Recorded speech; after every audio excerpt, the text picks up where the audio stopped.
সুপ্রিয় দর্শক আসসালামু আলাইকুম।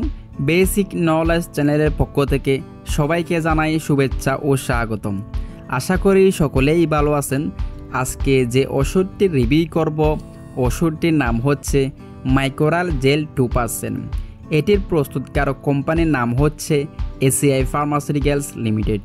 এটির জেনেরিক নেম হচ্ছে মাইকোনাজল নাইট্রেট 2%। এটি একটি ওরাল জেল, অর্থাৎ এই মেডিসিনটি মুখে সেবন করতে হবে। এটি মুখে খাওয়ার জেল। এটি সাধারণত বাজারে দুইটি ফর্মে পাওয়া যায়, মাইকোরাল 30 গ্রাম এবং মাইকোরাল 15 গ্রাম। সাধারণত এই দুইটি ফর্মে মাইকোরাল জেল এই মেডিসিনটি বাজারে পাওয়া যায়।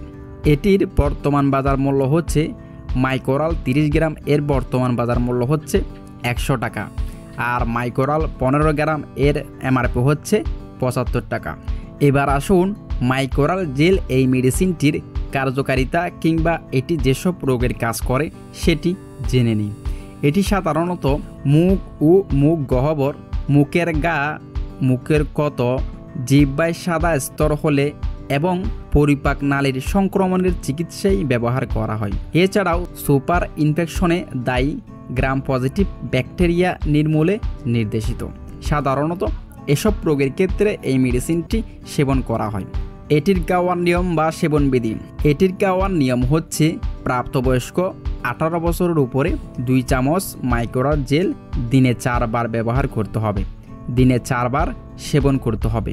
এটি মাইকোরাল জেল 2 চামচ পরিমাণ নিয়ে আপনার একটি পরিষ্কার আঙ্গুলের মাথায় নিয়ে মুখের ভিতর কত স্থানে প্রয়োগ করতে হবে। এভাবে দিনে 4 বার প্রয়োগ করতে হবে।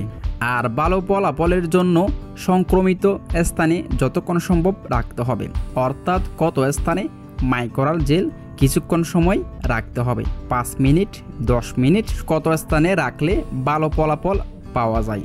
এই হলো ওষুধটির খাওয়ার নিয়ম। আর 6 বছর অথবা তার উপরে 1 চামচ করে 4 বার একই নিয়মে সেবন করতে হবে।